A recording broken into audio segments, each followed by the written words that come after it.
Ben, do you have any seasonal dog shirts? Like you're like, this is a fall shirt. Like a dog with an apple in its mouth? Or a dog in a pile of leaves. I don't think I have any seasonal dog shirts. I have some, I have like the hippie dog shirt and this podcasting dog shirt and sort of dogs occasionally, but most of the dog shirts are they're breed specific, but they're pretty generic. What if you had like incredibly specific activities-based dog shirts? So like you're on a bus and your T-shirt is the dog on a bus. I guess you then have to change when you get to the office and do the dog. Yeah, so I am totally worth it though. Worth it for the bet. I am totally for people do send me dog shirts, and I am totally for people sending me activity-based dog shirts. And if you send me an activity-based dog shirt, I will take a picture of myself wearing it in some related activity. I wonder, what will you do when your collection gets too big and possibly too worn if this bit goes on, as long as it appears to be going on? How long has it been going on for, though? Like 3 years? It's been going on since the beginning of the pandemic. Yeah. There have been shirts that have worn themselves out. And, the replenishment of new dog shirts is, an ongoing thing. I would say it shows no sign of stopping either. If anything, it's just accelerating. That's correct. I had this conversation with another middle-aged dad over the weekend where we both own like an inordinate amount of band T-shirts. And we're like, what will we do with our band T-shirts? Like, because someday we'll be too old to wear these without it being comical. That's what we're like. We're like, our kids don't want them. But Ben, I don't think that works with the dog shirts, unfortunately. I could be wrong, I guess. Maybe it's the next big thing. First of all, I am well too old to be wearing band T-shirts. And the key thing, as Gordon Liddy said about holding his hand over burning flame, a man who we should all emulate. Yeah. The trick is not minding. And yeah, it's ridiculous to wear a dog shirt. The trick is not minding. Fair enough.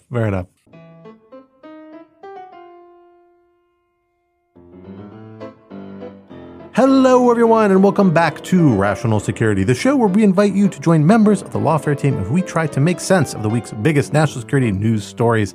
I am thrilled to be back in the virtual studio with several of my Lawfare colleagues, including once and perhaps future host when I have to go on vacation, Quinta Jurecic. Quinta, thank you for joining us again. Am I being drafted? Is that what this was? Yes, possibly as soon as next week, but we'll talk about that. We'll talk about that after. No, not really. You're okay. But thrilled to have you back on the podcast. Thank you for joining us. Glad to be here. Former host emeritus, occasional co-host, may also get roped in when I'm on vacation, Benjamin Wittes. Thank you for coming back on the podcast, Ben. I just want to say formal host emeritus is, we got to keep adding adjectives onto this. I love it. Yeah, you're like King Robert Baratheon. It's just titles, just kind of all the way down. It's the way to go. And of course, back on also for, I think, his second podcast appearance of the new RADSEC 2.1 era, Lawfare Managing Editor Tyler McBrien. Tyler, thank you to you for coming back on the podcast. Always a pleasure. Or sometimes a pleasure. Sometimes a pleasure. So far, 2 for 2, hopefully, in the new era. 2 for 2. Okay, we'll go 2 for 2. That's great. Well, I am thrilled to have you guys back on for what has been a very big national security news story week, to say the least. We have got some truly global historical events happening, some truly national historical events happening. And then there's Eric Adams, who we're going to talk about, to lighten the mood in between our two fairly heavy segments. So let us get started. Our first topic for the week, pulling up the escalation ladder. Israel's escalating campaign against Hezbollah turned regional yesterday as Iran launched a salvo of more than 180 ballistic missiles against Israel. While the damage was limited, both Israel and the United States have promised consequences. What strategies are Israel, Iran, and the United States pursuing in all this, and where will it lead? Topic 2. At least he didn't get Aslan killed. New York City Mayor Eric Adams' passion for Turkish delights has finally caught up with him as it led to his indictment on multiple charges relating to alleged corruption, specifically at the behest of individuals associated with the Turkish and potentially other foreign governments. Adams, in turn, claims he is being targeted for, among other reasons, speaking out about immigration concerns. What is the real driver behind Adams' indictment, and where will it go from here? And topic 3, Devil came down to Georgia. Hurricane Helene wreaked havoc on the American Southeast this past week, not just in coastal areas accustomed to hurricane season damage, but also deep inland as it cut through and past the Gulf of Mexico. In parts of southern Appalachia, the storm caused immense flooding that has wiped out whole towns and resulted in dozens of deaths. The aftermath is raising countless policy concerns, from ways to heighten resilience to concerns over the impact on the forthcoming general election. How should hurricanes and other extreme weather events, widely understood to be in part products of climate change, figure into our national security?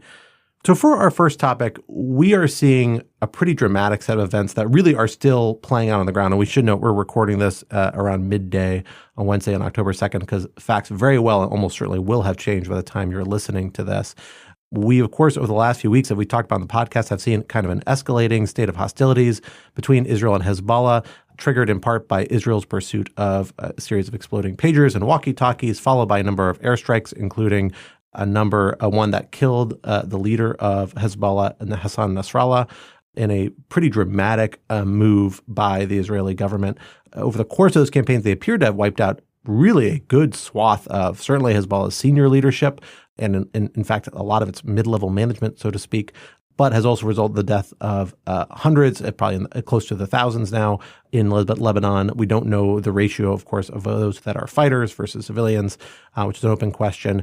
Regardless, this whole campaign appears to have gone regional yesterday when we saw reports that Iran had launched hundreds of ballistic missiles at Israel. The exact number is somewhat in dispute, where American and Western media is primarily saying around 180.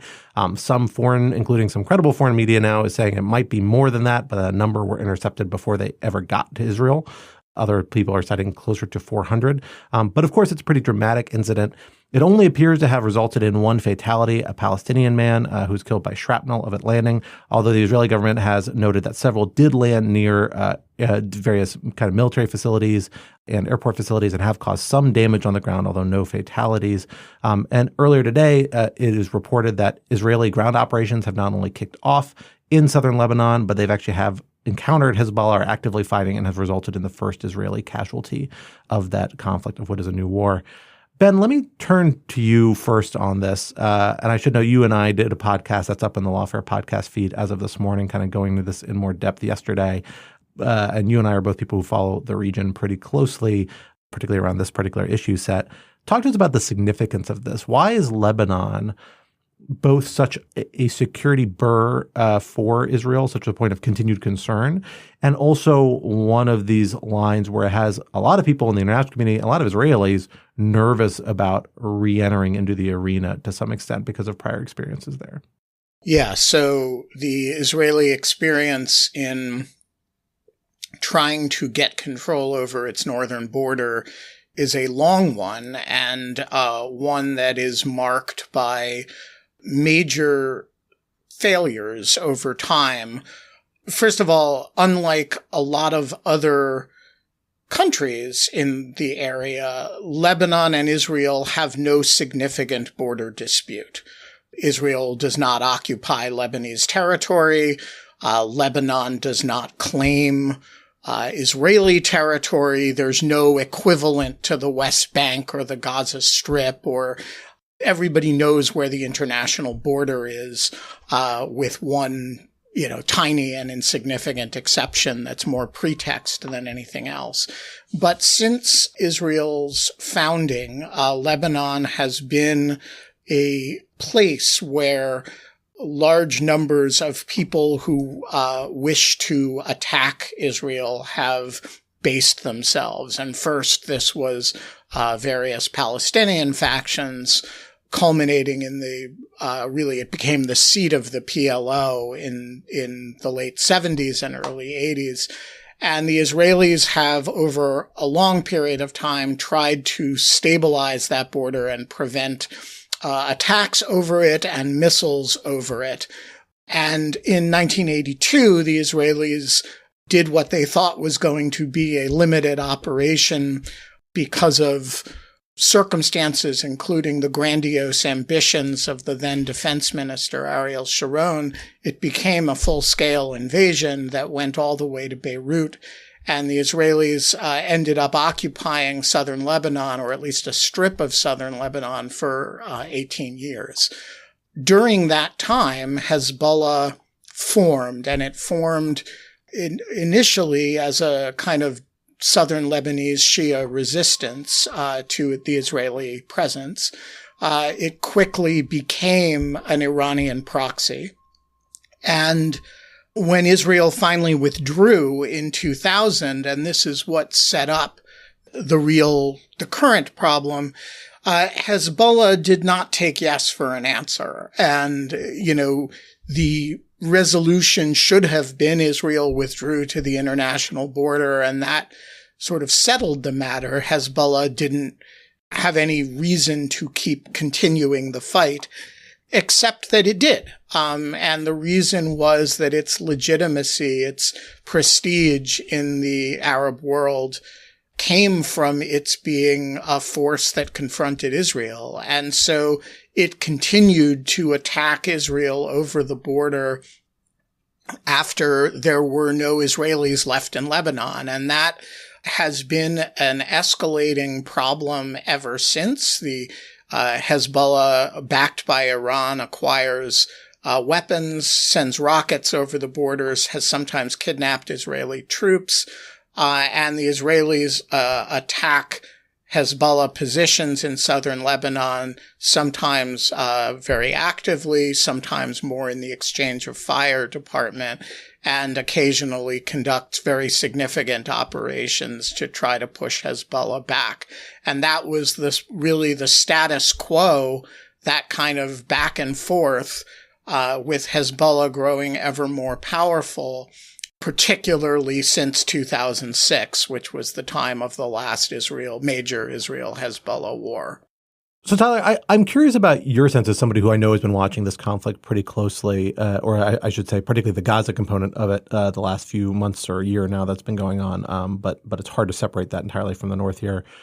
The Israeli account of what they're trying to do, particularly I would say like the elite kind of policy watcher account, is that they're trying to disconnect the north from the south. Hezbollah started its latest, year now of volleys into northern Israel, which has displaced tens of thousands of Israelis right after October 7th, kind of on the understanding that Israeli military operations were beginning in Gaza, and it's sustained it since then. That itself suggests that there was a concern on the Israeli part that any effort to negotiate with the Gazans, essentially, or with Hamas in Gaza, was hindered by the fact that you had this kind of northern front that could be brought against them, as so much of the two are linked. And so the stated goal, or at least the way that's being justified in a lot of circles, is that there's an effort to delink those two. Then again, we also see this as undoubtedly an escalation. I mean, when you target the head of the organization in downtown Beirut, that is a big, big symbolic move and a big dramatic move. I'm kind of curious what you see, particularly as an outside view, like what makes sense to you as to what Israel and to some extent Hezbollah is trying to accomplish here, and how does that fit into the strategy? Then I want to turn back to Ben and Quinta, and I can offer my own thoughts, because I think there are different perspectives on this, and it's hard to know 100% what the objective is. Yeah, it's a great question. I mean, to your first point about this effort to decouple the North from the South, I did look specifically for Gaza-related news before the show, because now the headlines are dominated by the Lebanon invasion and the Iranian retaliation, which makes sense. But Al Jazeera was reporting that overnight, when we're recording on Wednesday, October 2nd, overnight, 79 Palestinians were killed in the Gaza Strip. This is according to Al Jazeera, as a result of Israeli strikes. So not much makes sense to me about opening up this multi-front war, other than perhaps a lack of strategy. I was also listening to another commentator who was an Israeli commentator who was remarking on this really big disconnect between the security forces, the security elements and the political elements in the government, who, the military is saying, what is the strategy other than just continuing to mow the grass, as it's been known in the past. Not much makes sense to me about opening up this multi-front war and escalating, other than this sort of whack-a-mole approach. So if someone else could help me understand, I would be grateful. Yeah, Ben, let me actually turn back to you on that, because I want to sharpen this question, because I think Tyler is getting at something that is a little bit of a disconnect to me. Like, we've seen the latest account, particularly the ground operation, is being described as an engineering effort, like an effort to kind of disrupt a lot of the border, the areas closest to the border with Israel, uproot arms stores, uproot tunnels, of all this other sort of stuff that Hezbollah has dug in, much like Hamas did in the Gaza Strip. It's different terrain, different sort of strategic objectives, but similar sort of pattern of digging in and embedding in civilian populations. I don't think anyone seriously disputes that that's happening there, just as it very deliberately happened with Hamas in Gaza Strip as well. But that strikes me as like a little discordant with a lot of the dialogue on Hezbollah. Like the reason we thought Hezbollah was so dangerous is because they have now received medium range weapons, longer range weapons. They don't need to be next to the border with northern Israel. Now, those are more expensive. They have fewer of them. They have to be a little more strategic with how they use them. Whereas mortars that you can hurl across the border, they're pretty cheap. You can do that fairly willy-nilly. And that's certainly a big threat to the people who live across the border. But it's not a big strategic threat to Israel. So what is how is this diminishing the threat to Israel? Like, what is the target other than, certainly they're temporarily knocking Hezbollah on their heels, but what can we expect the long-term degradation of Hezbollah to look like? Or is that unclear at this point? Can I actually add one question on top of that, which I think goes to a similar issue, but we can definitely take it separately if it doesn't.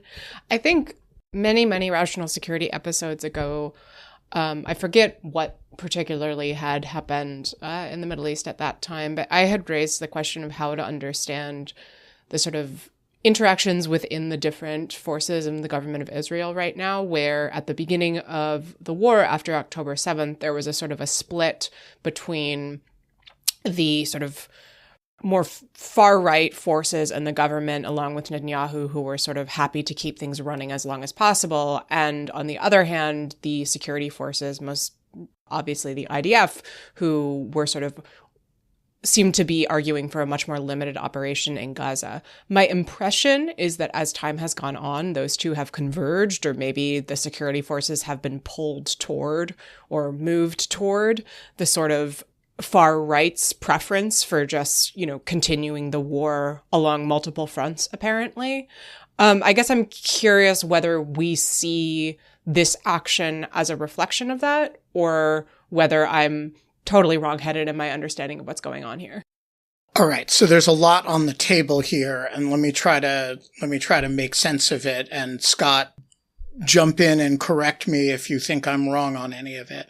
So first of all, Gaza in Israel, the Gaza operation is controversial in the sense that a lot of Israelis believe that Israel should be going softer in Gaza and trying to negotiate a ceasefire and focusing on getting the hostages out, rather than focusing on the sort of annihilation of Hamas. What's going on in the north is largely not controversial. Not in the sense that there aren't people who disagree with it, but the real question about the North has always been a question of when, not if. And the reason is that Hezbollah has these weapons and keeps getting more of them, and there's no basis for a negotiation with Hezbollah. Hezbollah, there's nothing you can give up to make Hezbollah happy. There's no land in dispute. The issue is that they want to destroy Israel. And so, part of this is a strategic error on Hezbollah's part, which is, don't leave a party with no choice when they have the ability to wipe you out, because eventually they have no choice. And what happened in this case was that Israel was put in the position on October 8th, when Hezbollah started firing missiles, that it could maintain a sort of back and forth and keep it at a relatively low grade. But that, everybody could tell at that point that at some point there was going to have to be a confrontation in the north. And I think I said this on Rational Security at some point, that it's really only a question of when. So what triggers it now? Well, a few things. One is that they're largely done in Gaza. It's not to say that there aren't more Hamas people to kill and more targets to destroy, but, Hamas has basically been rendered not destroyed, but it is not a viable fighting force anymore. It's not in a position to launch offensive operations. There hasn't been substantial rocket fire from Gaza. And so they have started the Israelis have started demobilizing forces, which allows you then to focus on the north. The second thing that happened was that there were opportunities. And, these operations don't just come about. They have a lot of chances. These are plans that have developed over very long periods of time for how would you take out Hezbollah. And they've worked this question very hard. They've had some opportunities recently. They've taken them, and there hasn't been dramatic response until yesterday. And then I think the answer to Tyler's question is the reason they're willing to do a multi-front war is, number one, because they don't perceive it as that multi-front anymore. Number two, because they don't think they have a choice, because they and Hezbollah have had this date for a long time, and Hezbollah won't stop firing rockets. And so eventually you're going to have to go in and destroy them. And once you escalate, you have to escalate the whole way because you can't leave them in a position to launch those rockets.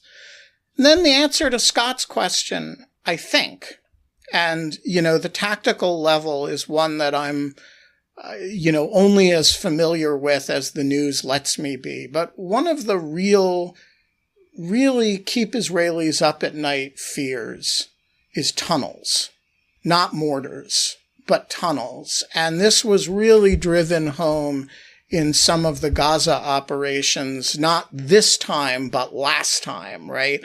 When there were suddenly Hamas people, at various different points killing people in southern Israel, and they'd come through tunnels. And the Israelis have really developed concerns about what Hezbollah can do in the tunneling department, partly because Nasrallah, when he was still alive, made clear that he was building tunnels. Whether he was really building tunnels is a different question. So my suspicion is that a lot of what's going on in the engineering operations is looking for and destroying tunnels and infrastructure that can be used for human-level attacks. Yeah, I just wanted to add maybe one other potential reason, which is going to sound unsatisfying, but I think it's also because Israel can. They can respond militarily at relatively little cost and risk because of its really sophisticated air defense systems. Of course, we saw many rockets got through the defense system with the latest Iranian barrage, but casualties were fortunately low. No civilians other than one Palestinian man were killed. And also couple that with the continued full backing of the United States, both diplomatically and military aid wise as well. I would also just add two more small points to what you were saying, Ben, which most of which is well taken. I take what you mean by, Israel's done in Gaza in terms of its campaign against Hamas. Yeah, done-ish. I mean, right. They're going to be there for a long time doing a lot of mopping up, but they're not – the major stuff is mostly done. Right. But I think, again, it's the big question that everyone has asked is what happens next? There's no strategy for day after strategy, and I think these are all connected. I mean, Hezbollah is bent on the destruction of Israel, but – for many reasons, including, I'm sure, anti-Semitism plays a role. A lot of things play a role, but Gaza plays a huge role, and its actions in the West Bank and in Gaza, Israel's actions are all connected to this. So I hesitate to isolate them. Not that you were doing that, but yeah. So this brings me to Quinta's point, which is so I think there was never a dispute between Bibi and the security establishment, between the far right and the security establishment about Lebanon, except about timing. There were people who wanted to do it all at once, and there were people who wanted to put it off as long as possible. We ended up with Hezbollah kind of answering that question, right? you couldn't get the situation in the north under control such that 160,000 Israelis who live up there could go home you couldn't get the rocketing to stop sufficient that they could go home without some kind of an operation. But the security establishment folks did push it off until after the body of the Gaza operation was done. So I think it's more of a reconciliation of the two positions than it is more that the security folks moved toward Bibi. Again, I don't think the fact of an operation of this type is controversial, especially in Israel. What's controversial is how you respond to Hamas in Gaza and a tactical level question of what you can get away with in dealing with Hezbollah. And I think it's worth bearing in mind the possibility that timing may not have been entirely up to Israel on this point, because we do know the pager operation, at least the reporting is that the pager operation kicked off because they were worried Hezbollah had discovered their capability. Yes, and so they that's kicked exactly that off. Right. And it led to this whole cascade that led to the current operation. If you were planning this in advance to kick that off, I think you would have coincided them a lot more. The timing and sequencing would have been different. It strikes me that maybe they felt like they had to use that capability because they had it. They knew how strategically important it was. They pulled the trigger on the pager op, and then all of this kind of fell into place after that because they're like, well, at this point, we're dug so deep into this operation, we might as well pull the trigger on something we think is going to have to happen inevitably at some point anyway. The one thing I would say to this, because I think Ben has captured quite adequately like the best logic behind this operation and kind of the broader strategic picture, but I still have big reservations about it. And I should say, like up front, I supporter of the state of Israel and its continued existence and security. I think Hamas and Hezbollah are despicable. So this criticism of Israel should not be taken as a doubt about its fundamental underlying national security concerns, although I also have reservations about how sometimes they go about addressing those national security concerns. But from the perspective of maximizing Israel's security, you are now in a situation where you have one failed state on your border. That's Gaza. It is the definition of a failed state. There's no plan to control it. There's no ability to exercise governance over it. Failed states are the areas where Iran has been proven most effective at operating and building up resistance over time. It is a really, really devastating situation and should be hugely, hugely worrisome from a medium-term national security. No, there's nothing that can probably happen across your border today. But you have a failed state on your border that could be a huge problem tomorrow. And in particular, you have, frankly, probably radicalized a whole generation of Gazans, which I think should be a real concern. Now, maybe that would have happened to some extent anyway, but these are people who have been through genuine trauma and have, I think, not ill-founded reservations and hostility towards Israel and the Israelis. Broader questions as to whether Israel was legitimate or not, these people have suffered immense harm at the hands of them, and that's going to be real. And then you think about what triggered all this was October 7th. October 7th was not an operation that required high levels of technology or sophisticated support from Iran. It required a number of hostile people with small arms who tested a security perimeter often enough and monitored it often enough and had the determination to execute something really horrible. That strikes me as like a much more serious concern to Israeli security. And the actual foundational contributors to that, which is a unstable and hostile population on the border that doesn't have many alternatives in some extent except to target Israel, that still, if anything, has been amplified.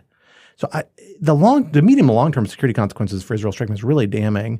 And so when you say shifting border to the north, which I think is how the Israelis are thinking about it, that is so short-term because your biggest medium-term security threat is figuring out what the heck to do with Gaza now that it's been pretty solidly devastated, now that you have uprooted Hamas substantially, which is a short-term security benefit. And that's going to require a lot of manpower to occupy a spot that dense, that hostile, that close, and to do that while also undertaking a major operation in the north that may also entail occupation of a strip of similarly hostile territory that's proven hugely problematic in the past, I think is a problem. And then on top of that, you got to add to the fact that like Iran and their proxies, and particularly Hezbollah, are long-term actors. Everywhere they operate, they don't respond in the first day or the first weeks, but they are very skilled and very talented, and by virtue of having operated in Syria, particularly in Hezbollah's case for the last several years, incredibly experienced insurgents. They are going to turn the heat up gradually over months and years as they reestablish supply lines. And now they have, frankly, a potentially domestic political situation in Lebanon that might be more amenable to that, depending on how calibrated the Israelis are in being able to somehow build a divide between Hezbollah and the broader Lebanese population. I think there is an opportunity there, but it requires them to be really careful about how this affects Lebanon as a state and Lebanese civilians outside of Hezbollah. And I don't know currently. I mean, certainly sending bombs into Beirut is a hard line to crash there. In 2006, we saw them take out the airport and do a lot of other things that had broad civilian consequences across Lebanon, not just for Hezbollah and supporters of Hezbollah in southern Lebanon. We're not seeing that yet, so maybe that's a sign that they're conscious about trying to walk this line. But the security environment Israel operates in, 5 years from now, 10 years from now, strikes me as a lot less safe than it has been for the last 10 or 20 or 30 years, frankly. And that's a huge source of concern for me as somebody who's genuinely concerned about Israeli national security and the security of Israelis. And I haven't had a good answer from anyone about how this addresses those concerns. And you'll never get one, because there is no good answer. And I would just point out that you've actually understated the problem here, because there is a third failed state on Israel's border, which is Syria. Of course. And so, in fact, and also, if we're being honest, the part of Egypt that is on Israel's border, which is Sinai, Egypt is not a failed state, but it's not a very effective state, and that's a sort of ungoverned region, or minimally governed region. And so, you can say Israel has one solid state neighbor, which is Jordan, and maybe one half in Egypt. It has a solid army. But it's really surrounded by failed and failing states, and it's an immense problem, and they have just made it worse. Now, I will say two things in their defense, but only very partial defense, because I don't actually disagree with you as you've stated the problem. The first thing I would say is it's hard to ask a country to do the sort of long-term thinking that you're describing when a region, it's a small landmass, Israel, and a region of it has been depopulated by Hezbollah's missiles over the last year. And this has taken place in the midst of the trauma of October 7th. And there is a sense that you have to get control over your own territory, and that means dealing with this problem once and for all, or maybe not once and for all, but at least for now. The second aspect is that remember that Lebanon has been a failed state before. It had a major civil war starting in 76 and 77. That was in part about the Palestinian factions that were based there and how much control they would have over Lebanese society. And so Israel's sense of the internal politics of Lebanon, it has never relied on Lebanese sovereignty working for its national security posture. And I think there are a lot of Israelis who would hear you say, Lebanon could become a failed state and sort of say, what's new? And a lot of Israelis look at Lebanon and its relationship to Hezbollah as very similar to the relationship between Gaza and Hamas. Now, that analogy only goes so far, because Lebanon actually has real attributes of a real state, whereas Gaza does not.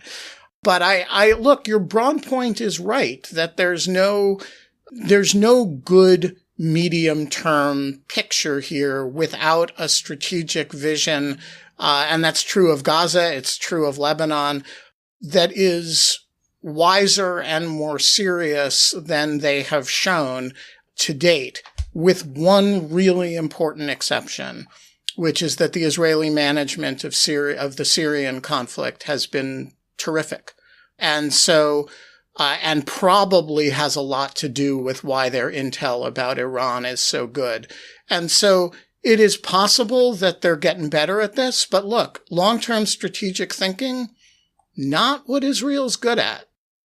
Just to add one small thing to that is, I think Israel and the United States are completely underestimating the extent to which not just a generation of Gazans are being radicalized or completely against the Israeli state, but also a generation in the region, in the world. I mean, I think the more this goes on, even for people who are sympathetic to the ultimate goals or objectives of completely dismantling Hamas and Hezbollah, but disagree with how Israel is going about doing it, the latter is completely eclipsing the former with the civilian death toll. I mean, Ben and Scott, you have a longer view, a longer memory of Israeli actions, but it does feel like an inflection point. And Israel risks, I think, not just a more hostile security environment in the medium term, but also complete ostracization in other fora, international fora. I mean, just today, they banned the Israeli government banned UN Secretary General Guterres. I can't see this getting better in the medium term beyond the security environment, which complicates everything. Yeah, I will say that the decision to ban Guterres from the country really, I don't know, tell me if I'm wrong, seemed alarming to me insofar as it seemed to really be digging in on a posture of sort of increasing international isolation.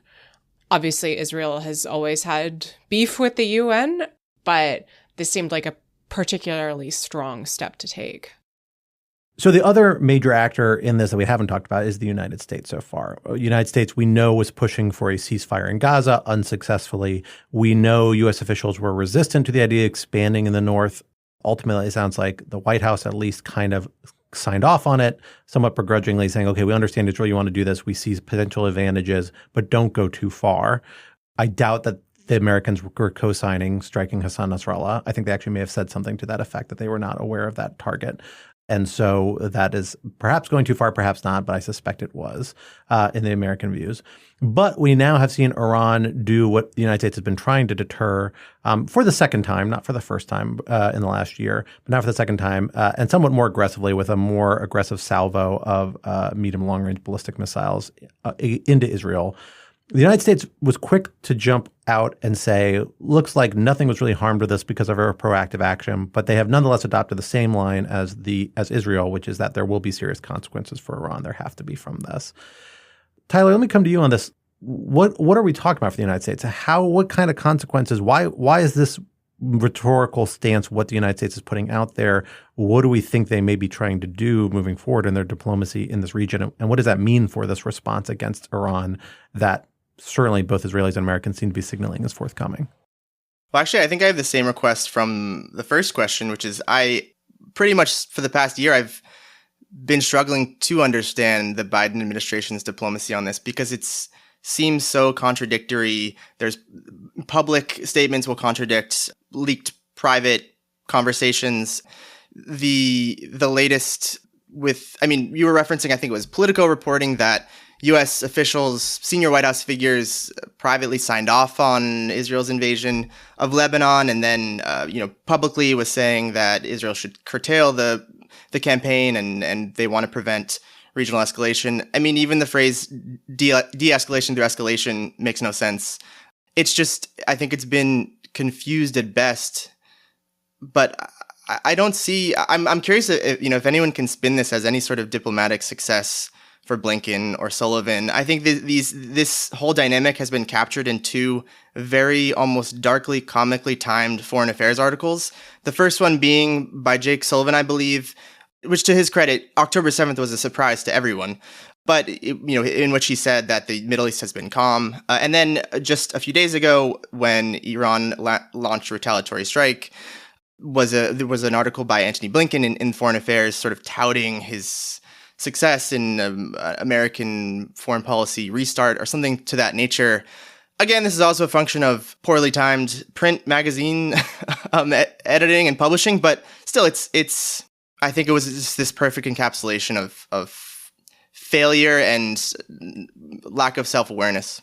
Maybe members of the administration should stop writing for Foreign Affairs. It seems like bad things happen when they do. Good luck getting them to do that. Someone likened it to the Madden cover curse, which is on the Madden video Christian games. McCaffrey. Whoever appears on the cover then has a bad season. That's right. I will take one point. I mean, I think what we're seeing in the United States echoing this line with Israel is a continuation of their strategy that this administration has pursued, which is essentially an iteration of their bear hug strategy, which is their strategy has been, when Israel is going to do something, we're going to back them up publicly and we're going to try and influence them privately. On Gaza, that has been, even this administration has acknowledged that has been a failure. All right. Like they've become more open with their discontent. They've exercised broader pressure. And obviously Gaza has not gone the way that the Biden administration wanted to on multiple fronts and multiple directions. But I think they're still kind of wedded to the strategy on other areas where they see more common interest. And the North appears to be that. I think that plays into why they did eventually sign off on Israeli military action, it seems like, or at least as reported by Politico. And I think this is a continuation of that. And I think they do suspect that they need to keep Iran subject to some degree of deterrence, and that the credibility of that deterrence is going to require some sort of military response for something like this. Although notably, when Iran did something vaguely similar in April, that was not deemed to be strictly necessary. And so maybe that's wrong. But I suspect there's going to be some sort of price to pay here, but the Americans are trying to tamp it down, so it's not going to turn a regional conflict.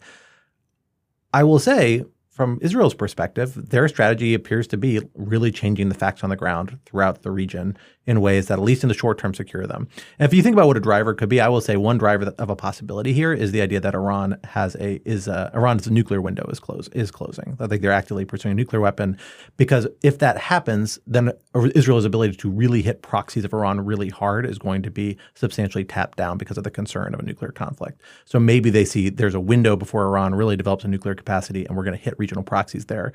If that is some of the logic behind this, then that makes me worried about what an Israeli response against Iran is going to be, because the same logic applies to Iran's conventional capabilities. And Iran has opened the door with a clearly unlawful strike against Israel that clearly is open to some sort of self-defense response. So query whether the Americans will succeed in that effort. I think we might see something more dramatic, but we'll have to wait and see exactly in the days to come. That's why we'll record Rational Security next week, too. Yeah, exactly. Well, folks, let us go from a truly depressing situation regarding the Middle East, to a, let's be honest, a little bit funny situation involving the Middle East in the city of New York. We have seen in the last week a situation that is not funny, but a little bit because of the characters involved, where we've seen the New York City mayor, Eric Adams, be indicted on federal charges of essentially taking bribes and engaging in other sorts of corruption in exchange for doing favors for the Turkish government. And it may not stop there. We are hearing of investigations involving a number of other potential governments, South Korea, Uzbekistan, Israel, all on the list, that it may seem that Eric Adams, people around him, have been doing favors for in exchange for other types of remuneration of various types.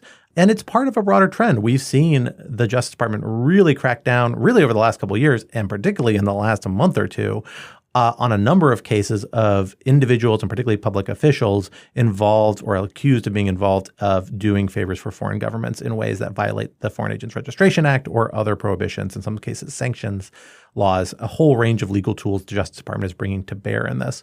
Quinta, you've written about that broader trend. You've been following this case closely. I want to get to our New York correspondent, Tyler, to get the man's, so he can put down his jumbo slice and tell us what exactly is happening in the city of New York. Before we do that, let me turn to you, Quinta. What really stands out about this indictment in this broader trend? How notable an indictment is this, particularly if it is just the tip of the spear, as we heard a federal prosecutor indicate to this morning in court? It likely would be. And what are the implications or ramifications of that on a kind of broader strategic level? Well, first off, let me say that Eric Adams, of course, is a New Jersey resident, or was a New Jersey resident. I'm not sure where he lives. Nobody is. Yeah, no one knows. As a New Jerseyan myself, I feel a certain level of connection to this case. I think, to start off, I want to make something clear. Right. So while this case absolutely speaks to government interest in countering foreign influence in politics, it is not a FARA indictment. Right. It's an indictment on wire fraud and corruption charges. So that, I think, is really key.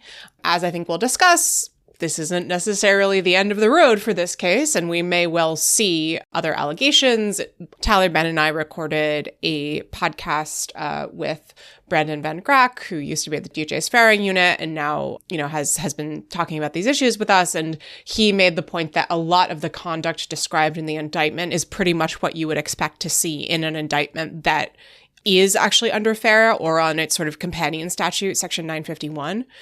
So just to put that on the table. I do think, though, as Brandon pointed out during our podcast, which I'd encourage everyone to listen to, that this really does speak to a level of focus on the part of the Justice Department in identifying and countering foreign influence from many different corners, Scott, as you identify. This particular indictment is focused exclusively on Turkey, but it seems like there might be more coming down the pike from different countries. But I think it really speaks to, you know, a level of interest on the part of the Justice Department in identifying this and calling it out.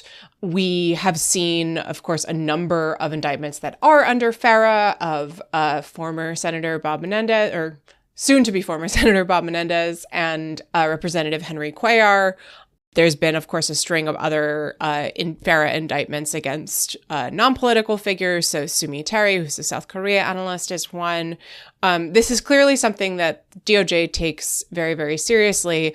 I will say, for me, the importance of this kind of effort was really brought home by a comment that Eric Adams' lawyer, the one and only Alex Spiro, made the other day. I don't have it in front of me right now, but it was something to the effect of, you know, everyone does it, right? You know, this indictment sets out various sort of favors that Adams allegedly receives. That's just how things go. You know, members of Congress get this all the time, that kind of thing. And I was really struck by that because there are places you can find stories of members of Congress getting favors like that. It's in the indictments of Menendez and Cuellar, right? Like, this is actually not something that everyone does. And to the extent that it is, the Justice Department is increasingly cracking down on it and understanding it as criminal. And so that, I think, is important context for sort of understanding what's going on here. I'd also add, I think if I'm thinking of the very moment in the press conference that Alex Spiro gave, he was also referencing their team's motion to dismiss the bribery charge specifically because of a Supreme Court ruling over the summer that sort of raised the bar for the quid pro quo necessary to secure a bribery conviction. So again, he was saying, you know, everyone does this, and it's also now, or it's legal according to the Supreme Court. And the bribery charge specifically was related to when Adams was Brooklyn Borough president and won the Democratic nomination for mayor, essentially securing that he would become mayor. He pressured, allegedly, the fire department to approve a Turkish consulate building in Midtown Manhattan that the fire department had not approved thus far. But Alex Spiro said, quote, "Congressmen get upgrades, they get corner suites, they get better tables at restaurants, they get free appetizers." And again, you know, he can make the argument that's legal, but like the public is going to say, yeah, it shouldn't be, or, you know, I get the strategy, but at the same time, I don't. I just want to say about that, you know, congressmen get upgrades, but dozens of free tickets on Turkish Airlines is a slightly different matter. I think if Eric Adams had been upgraded to business class, nobody would care. And I will say, as somebody who had to who just had to fill out a conflicts disclosure form for working at a think tank that is surprisingly specific with surprisingly low thresholds for gifts you have to disclose, of which I've received none, for the record, it is frustrating, to say the least, to hear people say things like this to justify behavior by public servants that even us in the private / nonprofit sector find kind of despicable and don't engage in. But Tyler, let me come to you on another part of this as our man on the ground there in New York, because we've heard two justification angles, right, on this, at least I've seen. One is the exact angle you said, everybody sort of does this.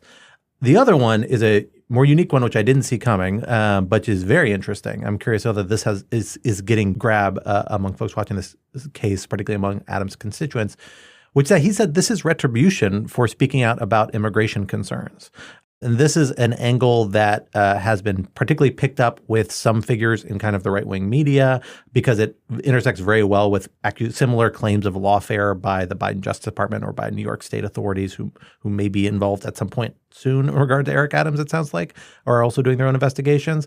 where, of course, former President Trump has accused them of targeting him for political reasons. And now Adams is maybe a bipartisan supporter of those sorts of allegations. Adams notably said he would welcome support from former President Trump if he got it, I think, in the last day or two.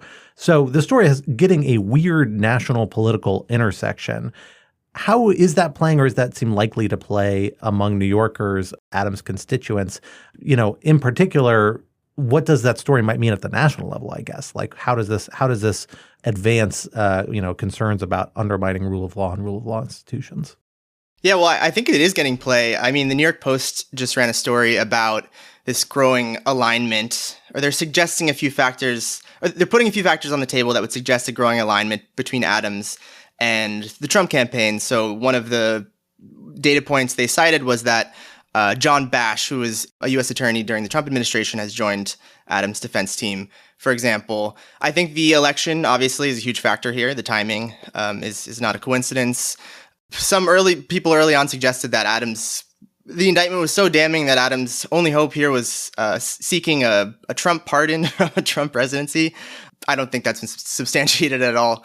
But, I mean, New York City is a huge city, but I think you're right. Because of Trump's prominence here, the election, it is getting a huge national valence beyond just the national security connections.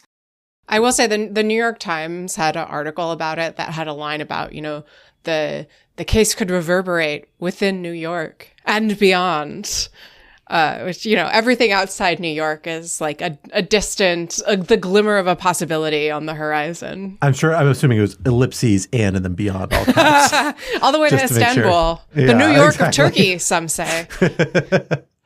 Well, so I do think this kind of gets at this underlying issue where the city of New York is always going to be it is genuinely a hard case to some extent, or maybe a particularly sensitive case, because it's the hub of the United Nations, right? It intersects with the international affairs in a way that really few, if any, other cities do. Washington, D.C. would be the only other potential rival, right, where you have missions and embassies. Although I will note there are no accusations against the government of Washington, D.C. Muriel Bowser appears to be unindicted to this day.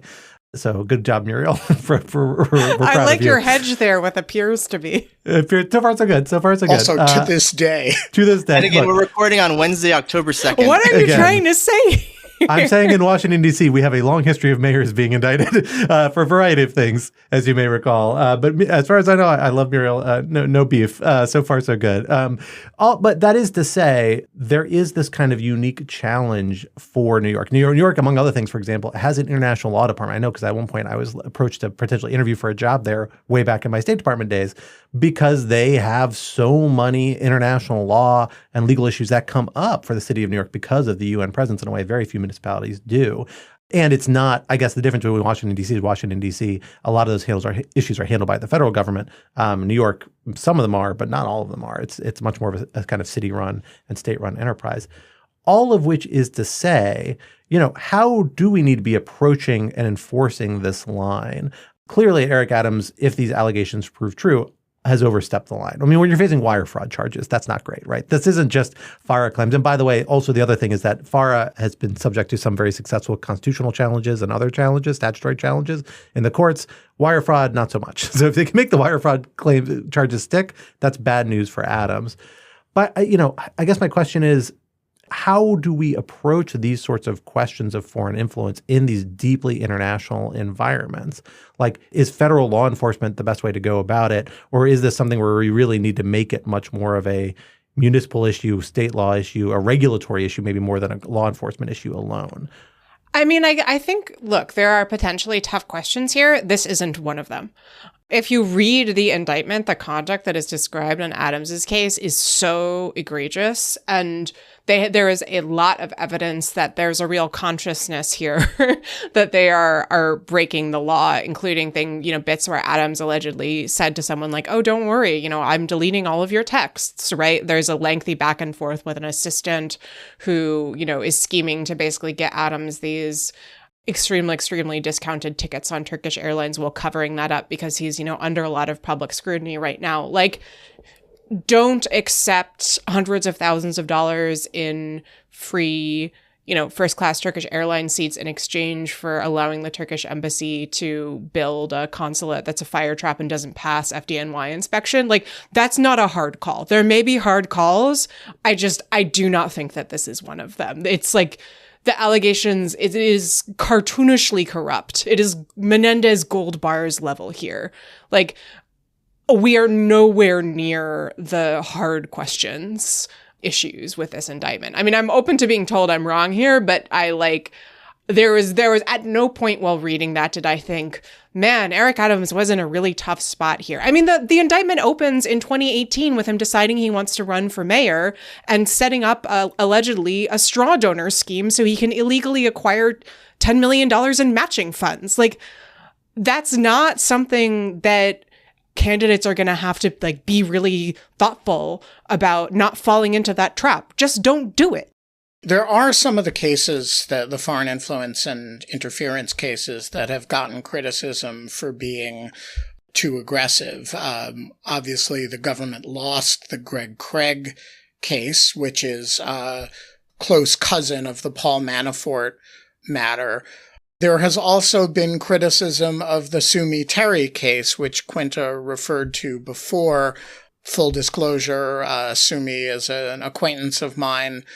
I have not commented on the merits of the case because I actually think we should see what the government has, but it has certainly gotten a lot of public criticism from respectable people. So I think there are questions at the margins of how, the Tom Barrack case involving the UAE, the government also lost.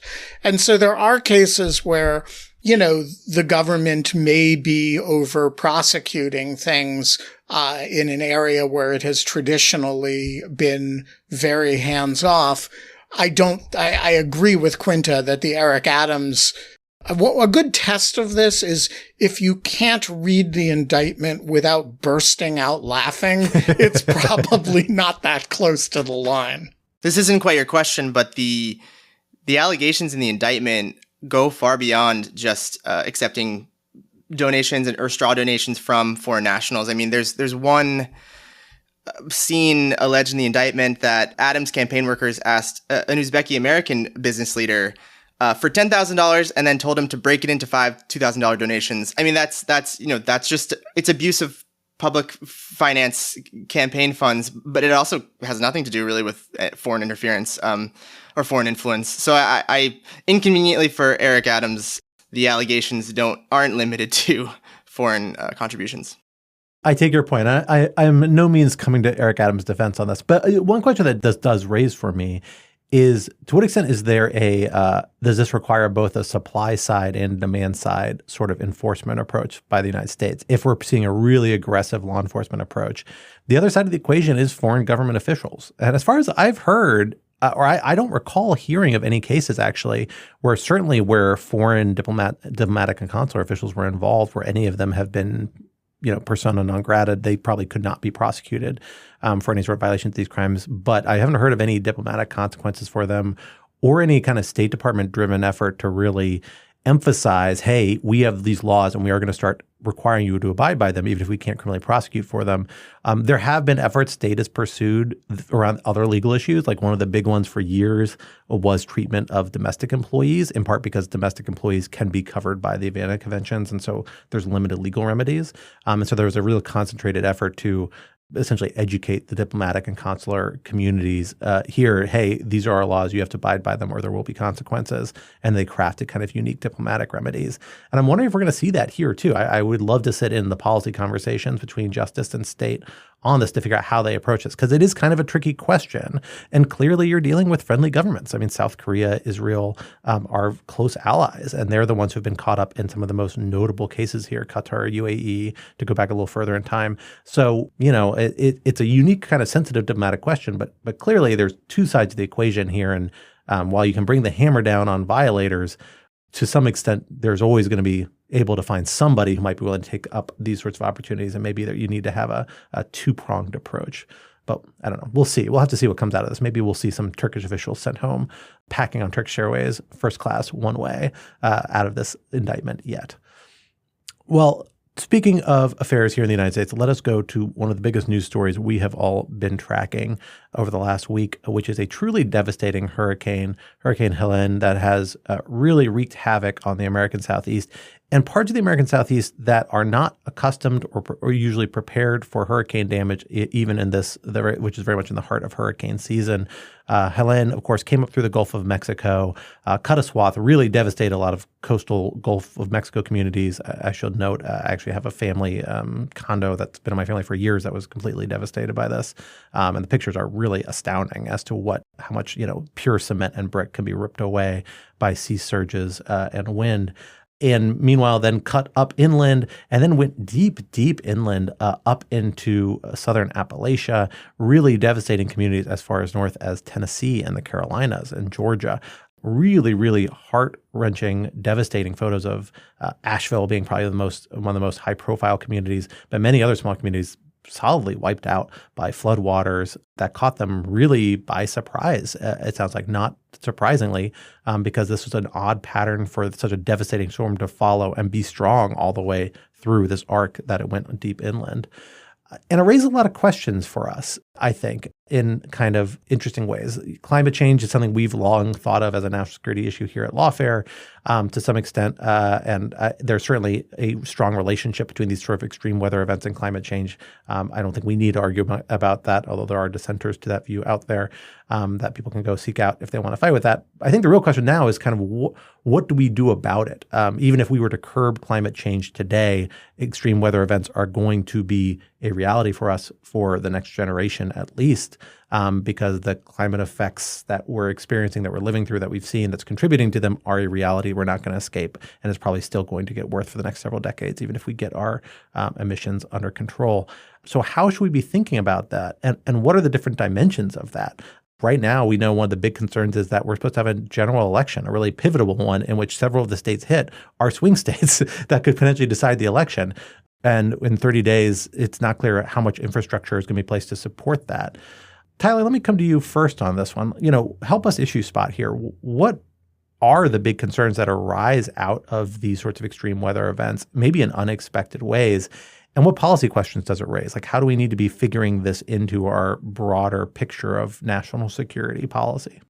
Well, yeah, I'll pick up on the voter turnout, voter suppression angle of this, because it was admittedly one that I hadn't thought of that much before. I was reading this great reporting in Grist about how actually the IDEA, the Institute for Democracy and Electoral Assistance, actually did a study on the effects of climate change on political turnout and found that with hurricane season in the U.S., expanding well into November, these events, they warned of events like this as far back as 2018, I believe. And they found that elections were significantly disrupted with Hurricane Katrina, Hurricane Sandy, Hurricane Michael, Hurricane Ian. So this is not a new phenomenon. That being said, because of that, there may be hope that there are contingency plans and adaptation measures already in place. Someone in the North Carolina election office sort of gave the statement of saying, we're going to do all we can to make sure the election goes on as planned. We did this during COVID. We've done this during past hurricanes. Again, the scale of the storm and the close proximity to the date of the general election is something we haven't seen before. But all that being said, there is something novel and terrifying in this new storm, but also something that we've seen now for a few years. So I think that's the voting dimension. I'd also say it couldn't have happened. I mean, if you take it just from a swing state point of view, the extent to it seems like North Carolina is the battleground of battleground states, which is a sort of irony to this. Just a quick reminder: in 2020, Trump won the state by 1.3%, which was his lowest margin of victory in any state. It has more electoral votes than Michigan, Wisconsin, and Arizona. So it's a big deal that it happened in Arizona, and it might imperil voter turnout. So the election and the voter issue is one set of issues. But another question is really this resilience question. I thought there was a really phenomenal op-ed in, I think, the Charlotte Observer, if I recall correctly, kind of making the case, I think, speaking to a constituency, frankly, of people that are on the political right who are very skeptical of government, basically making the case like this is why we need government, because we need somebody to come in and provide assistance for these sorts of situations, a kind of, backstop insurance of sorts. And that's a very compelling case at these particular historical moments.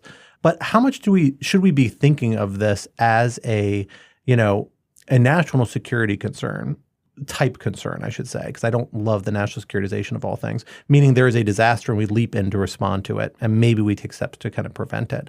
And how much of this needs to be a matter of the kind of the terrain, like as we think about how we develop, how we grow, how we support and provide incentives for how people live in places. I mean, there might be parts of the country that some of the worst models become borderline uninhabitable in the next several decades. Does that mean this is a much broader public policy question where these sorts of responding to unexpected exigencies really is not the right solution? Is this really something that needs to be a much more broader regulatory approach? I mean, it's just interesting. We always tend to approach this sort of question through this FEMA lens, right? But really, the implications are much broader. Quinta, I'll ask you about this. What are the different issues about this question of resiliency intersect here? How should we be pulling that into our conception of policy approaches, and particularly our conception of national security to some extent? I think it's important to understand, I think at this point we're very used to the story of, a low-lying area is washed out by an unusually strong hurricane, right?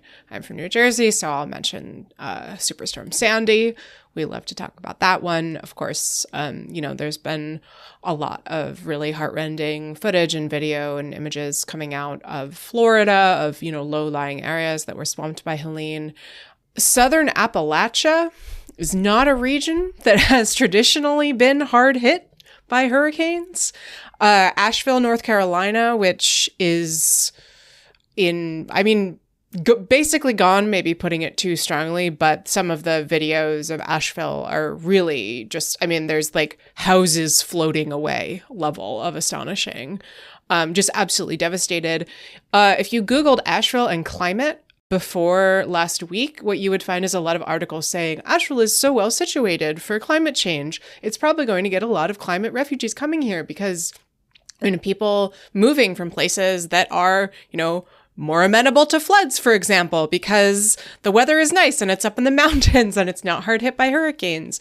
So I think this is really just a demonstration that part of climate change is going to be that, there are going to be storms, problems with heat, problems with smoke, right? I don't think anyone was anticipating that Seattle would be hard hit by, wildfire smoke from Canada, for example, in places that we don't expect. And so certainly while I would say, look, the idea of rebuilding in low-lying places is maybe not the best idea. Again, I'll speak to Sandy. There were a lot of houses that were rebuilt after Sandy in ways that were just, is astonishingly short-sighted. I don't think you can really blame Asheville or some of these towns and cities in the Blue Ridge Mountains that were washed out for, not thinking about climate change and how things were put together. So I'm far from an expert here. I don't know what that says about how to think about resilience, but it does strike me that, a lot of what's happening here is not just areas that had extreme weather are having more of it and it's worse. It's areas are having extreme weather that they have never had before and therefore are not prepared for. In the same way that, if you had a hurricane over Phoenix wouldn't do too well either, right? And so it does seem to me like that perhaps makes the question of what adaptation looks like more difficult. Yeah, so I think that's exactly right. There's no such thing as an area that is climate proof. And similarly, it's never been the case that the Appalachians were not capable of getting hit with very heavy rain that floods things. The other thing that is really critical to adaptation is having reasonable insurance policies that the federal government doesn't interfere with by creating a federal flood insurance program that encourages rebuilding in areas that are, people really shouldn't be living in. Now, that wouldn't be Asheville, North Carolina by any means, but we need to rationalize the market for disasters. That's just going to take getting hit over the head enough times that you decide to put market forces at work rather than, build flood walls against them. Finally, I will just say, look, I think of these as national security issues, but I also agree with you that securitizing everything is a bad idea. And the right way to think about disaster preparedness is just as resilience of the society. And there's a public health aspect to that. There's a physical infrastructure aspect to that. There's a basic regulatory aspect of that. There are all kinds of things that can hit a place. An earthquake, a tsunami, unexpected, tornado, a terrorist attack. And the disaster preparedness should be cause agnostic, right? How do you respond to completely unexpected things? And some of that is national security thinking, but some of that is really not national security thinking. Some of it is healthcare infrastructure thinking. Some of it is, can you vaccinate more people thinking, right? These are not typical national security questions, but the goal is maximizing public safety over time. I remember after 9/11, I forget who it was who was asked, in one of these breathless post 9/11 interviews, what can Americans do to stay safe? And he said just completely dryly, stop smoking, get some exercise, and fasten your seatbelts. And I thought that is exactly the right answer on, September 12th, 2001 and today. And just having the discipline as a society to always look at the thing that is most likely to kill you and the thing that is second most likely to kill you and mitigate against that, mitigate against the thing that's third. And what you'll find is that sometimes that invokes national security policies, but sometimes it means getting, good flood prevention measures, good, climate mitigation. We just have to be disciplined about being, unemotional and smart about how we do that kind of actuarial risk calculation. So I agree with that, but I cannot shake the feeling that there is a more foundational problem here that's very similar to the one we encountered around the pandemic, where there's a tension between our kind of foundational concepts of liberty and government and the way government sometimes has to respond, particularly to limit risk outside of emergencies. We saw a very big popular reaction to a lot of the measures that were intended to marginalize risk, particularly when the consequences were no longer hitting most people in the face as they were in the earliest stage of the pandemic. And that became legal debates in some cases, policy debates in lots of cases. But there was just this kind of odd tension between this idea of, hey, yeah, we want the federal government to jump in and respond when there's a crisis, when we suddenly suffer a lot of costs, but we're not as excited about the federal, or in that case, a lot of times state governments being involved in setting a lot of restrictions on what people can do. And I think we're getting to the point a little bit where there might be a problem in the climate space as well, or the climate and climate consequences, insofar as you note, Ben, we have a lot of policies that might drive less risk-averse behaviors, or people might be inclined to less risk-averse behavior without understanding there are policy incentives there, whether it's flood risk insurance or anything else. And it strikes me that if we get to the point where the government needs to affirmatively start pushing people, whether it's, being more aggressive in regulating construction standards, right? Or doing a lot of other measures to address these potential consequences, you do hit this tension. That's what I thought this Trial Observer op-ed was so interesting, that it's hitting the issue so squarely, that these are the reasons we have regulations to marginalize the costs here. And the national security model of jumping in when there's a threat and sinking a bunch of resources and addressing that threat is very different from spreading out and engaging in persistent regulation to reduce the threat. And the latter is one that just politically is just so often a harder sell. It seems to run into more friction in our American system. I guess I read that op-ed very, very differently. I don't think, it's saying, yes, we need government, but it's not saying, yes, we need government to regulate. It's saying, yes, we need government to provide a service, right? I mean, this is the sort of classic distinction between freedom to and freedom from. That, if you are in a situation where you live in Asheville and the town is decimated by a flood, you're cut off from the rest of the world, there's no cell service, there's no internet, your house floated away. The people who are going to come and help you out are FEMA and the National Guard and whatever, I don't know what the specific rescue operation organizations are in the state of North Carolina, but I know that they've been activated as well. Like, this is an example of why you need state capacity to do stuff. And I think FEMA is a great example of why that's so important, right? I mean, the scandal of Hurricane Katrina was that FEMA basically sat on its hands and did nothing. And when the government does, come and help people out in these situations that are really beyond the capacity of, any one individual to weather on their own, I think that's a great demonstration of what the state is for, frankly. And so it doesn't seem to me like this kind of instance is necessarily one that puts liberty in conflict with governance. It's one that shows that liberty can be magnified by governance because it allows you to have things like your house, right? Your safety, clean water. I agree that I think the tension I'm trying to highlight is if we get to the point where it's responding to these damages after the fact, which is immensely expensive, among other things, for the federal government, right? If the federal government hits a point where it's either disproportionately expensive or the capacity is strained, and it can be much more effective through preventive measures and trying to engage, those preventive measures don't fit that same framework as easily.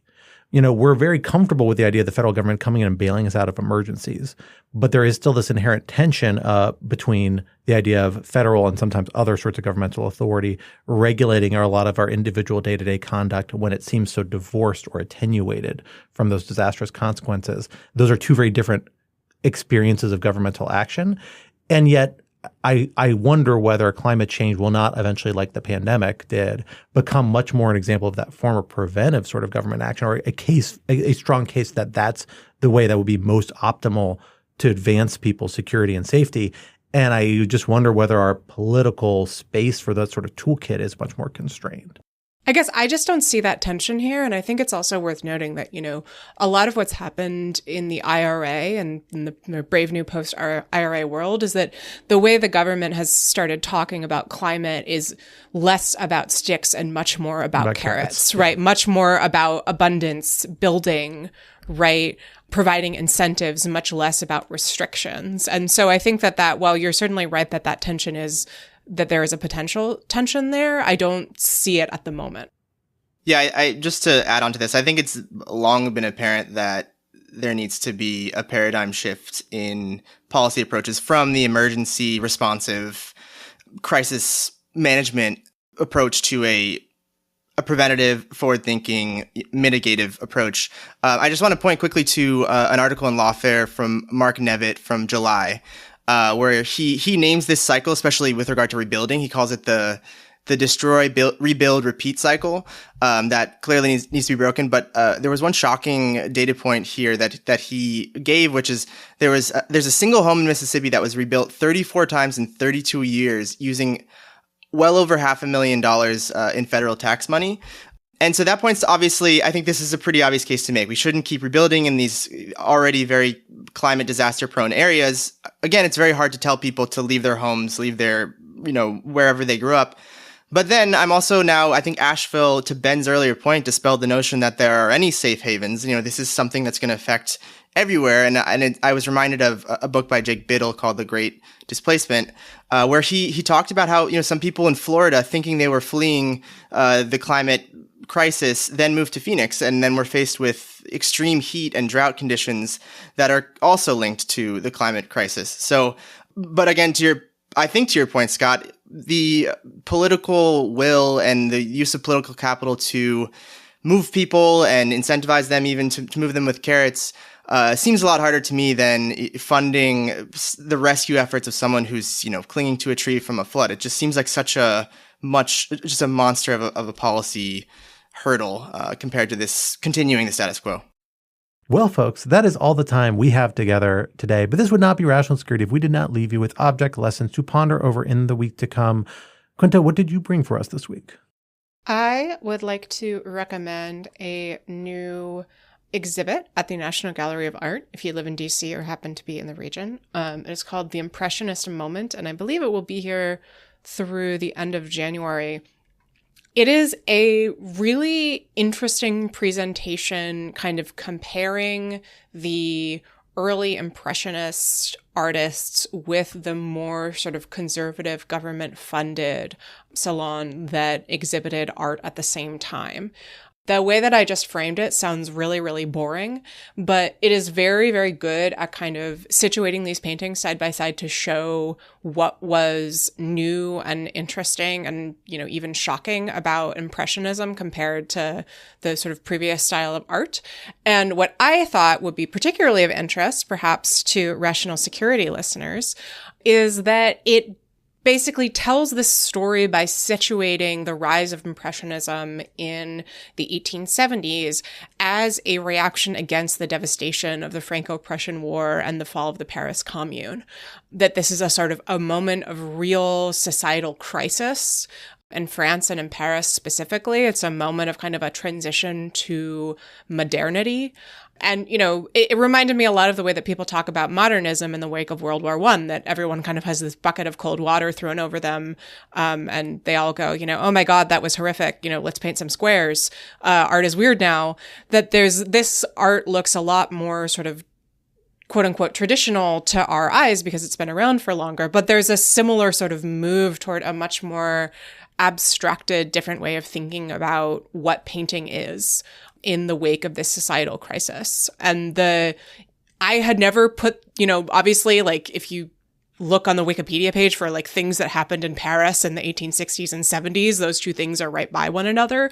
I had never situated them in that way. And I thought that it was very, very well done and super thought-provoking. I do not know a huge amount about 19th century France. So even if you are like me and are not a historian of this era, I can promise that you will get a lot out of it. That sounds fascinating. I feel like I think I saw an exhibit, this is like 15 years ago now, that made a similar sort of arc, specifically looking at like Toulouse-Lautrec and his like paintings of, because he would painted, you know, like sex workers and a bunch of people, marginalized people. And Scandal. Yeah, it was fascinating, but it was really interesting because it was situated like this was a cultural revolutionary moment that he was very much channeling in part because he was living through so many parts of it. I would love to see that. I'm definitely going to check out that exhibit. Ben, what do you have for us this week? I want to recommend that everybody immediately begin spending half an hour a day lying on a bed of nails. You know it's a good object lesson when you can hear Quinta laugh through the walls on Ben's audio feed. I muted my mic, but maybe. A few weeks ago, for reasons I am genuinely uncertain, because I have no propensity toward, you know, health and wellness gadgets or whatever. But the algorithm decided to start bombarding me relentlessly with advertisements for something called a Shocky Mat, which is a device, and don't Google it because the algorithm will never let you forget it. But it is a device based on the bed of nails, that is basically like a yoga mat with nails. And you lie it on the floor and you lie on it. And it is supposed to have all kinds of magical properties that, you know, do things to you. So when I was first amused by this and decided, why are they trying to sell me this? But then, you know, advertising works over time. And, you know, you get into your head that maybe what's missing from my life is lying on a bed of nails. And so after a few weeks of relentless agitation by all the social media sites that I use, I gave in and I ordered one. And I ordered the pillow with a bed with nails too. And ever since then, I have been completely addicted to this. And I love it. And every night I come home and I put the bed of nails on my actual bed. and I lie on it. And the first 2 minutes are excruciatingly painful and unpleasant. And then all of a sudden, your body sinks into it and you relax, and it is completely spectacular. And so I just want to say, get yourself a bed of nails. I don't care about the brand. You can take a plank of wood and put nails in it. As Lawfare's lawyer, don't do that. We're not endorsing that approach, for the record. And the first few minutes, it'll really hurt and it'll be really unpleasant. And then you will wake up the next morning with a spring in your step and you will say, more nails. I love it. Well, as a father of young children who has perennial back problems these days, I am tempted. I may yet dip into it. For my object lesson this week, I'm going to go through that other great salve for parents of young children, alcohol, because I had a beer I really enjoyed the other week. I was at Indigo, a lovely Indian restaurant I love here in D.C. That may soon be moving or opening a second location in my neighborhood, which I'm very excited about, although hopefully it's still on track. And they had a beer that they advertised as designed specifically to be drinking with spicy Indian food, which I was very excited to try, called Rupee Beer. It is a lager made from basmati rice, if I'm recalling correctly. And I will say, I don't know if it was like necessarily the right thing to eat with Indian food. It's actually like kind of a heavy beer, and Indian food's quite filling. But it was a phenomenal beer on its own. I would just drink this beer every day. It was delightful. Lagers or something is not a type of beer I usually drank in my youth, but now as I enter middle age, I'm like getting more into boring dad beers, and I've been appreciating lagers more. And this was an exceptionally good one. I really enjoyed it. So check it out. And I was like, oh, maybe this is from India, because a lot of the other beers are actually like Taj Mahal or like Indian beers. But no, it's actually brewed by some guys whose parents own an Indian restaurant, I think in Boston, if I recall correctly. So if you're in Boston, you may be able to find it. If you're on the East Coast, I bet you can find it in your store if you can't go to the brewery. I really enjoyed it. I strongly encourage folks to check it out. Tyler, bring us home. What is your object lesson for today? My object lesson is a micro history lesson, New York City history. Obviously, it's related to Eric Adams. So when the news broke the night of that Adams was going to be indicted, the New York Times reported that this is history, that he's the first ever sitting New York City mayor to be indicted. But the intrepid Frank Runyon of Law 360 said, not so fast. He went into the New York Times' own archive and found an article from 1871. A man named Mayor A. Oki Hall was indicted in December. It was a grand jury who was deliberating through Christmas, charged Hall with corruption, connected to, of course, Boss Tweed and Tammany Hall. But I'll just give you a quick, interesting few nuggets about Oki Hall, because I also encourage you to go to his Wikipedia page and Google him. He was actually indicted twice. He represented himself both times, and he was he got himself off the hook both times. But his political career was ruined, so he then immediately wrote and starred in his own play called The Crucible, which he played a man falsely accused of stealing, a little on the nose, obviously. And then later on, he went back to law. He represented the famous anarchist Emma Goldman.